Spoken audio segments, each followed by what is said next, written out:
It's the Aggie. In the wind, the answer is blowing in the wind.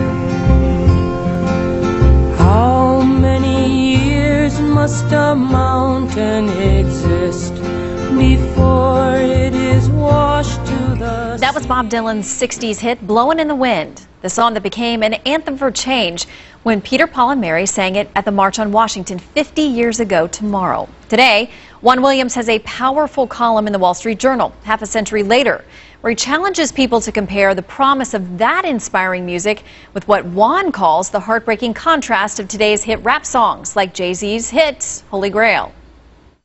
Sipping from your cup till it runneth over. Holy Grail. Blue told me remind you. That y'all talking about. I'm the. Caught up in all these lights and cameras. But look what that. Jimmy Green is a Fox News contributor, and Ken Blackwell is a senior fellow at the American Civil Rights Union. Welcome to you both. Good to be with you. Hi, Shannon. All right, Jimmy, I'll start with you. You know, a lot of what Juan points out in the music he expresses concern about today, I mean, it has lyrics we cannot play on television, at least not this time of day. What are your thoughts?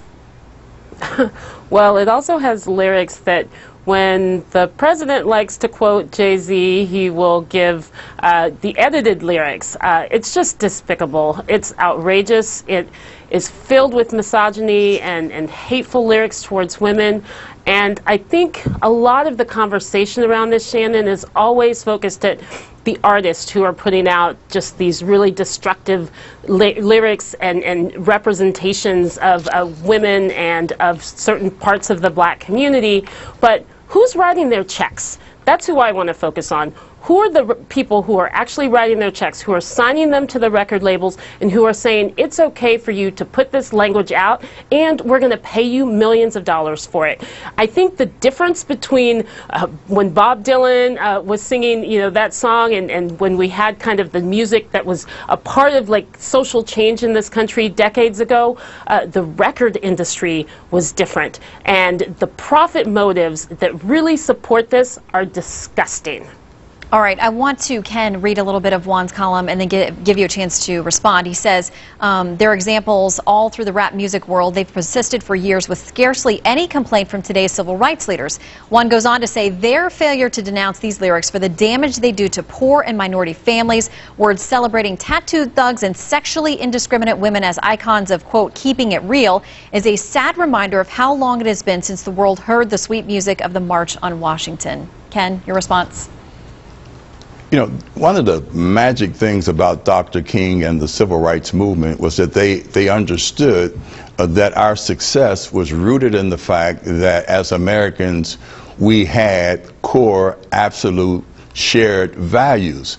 I think it's been the advance of moral relativism that has undercut what I consider to be the forward thrust of the civil rights movement. You know, the second paragraph of the Declaration of Independence says, we hold these truths to be self-evident, that all men are created equal, which my dad used to say was a fancy way of saying that, you know, that God has invested all of us with human dignity.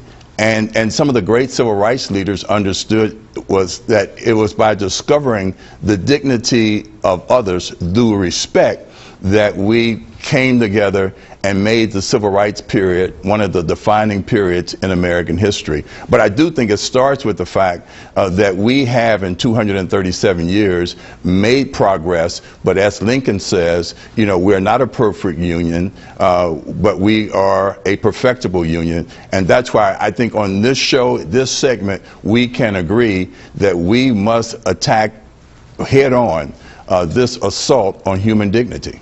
And Jamil, I mean, that echoes a lot of what you had to say about this being not very dignified at all. But as you talk about progress, are we moving in the right direction? Because 50 years ago versus now, the time period that Juan looked at with this music and the time since the march, have we moved forward or backwards when it comes to these artistic endeavors? Jamil, you said, you know, people are writing checks, they're signing these record deals, but a lot of these artists are so successful that they run their own record companies and that they sign other artists, and these messages seem to continue to grow. You're right, Shannon, and I agree with Ken, and I absolutely agree with Juan's entire piece. God bless Juan Williams for writing it. I think that in so many ways we have moved forward. We have really addressed lots of the barriers and obstacles that were facing the civil rights generation.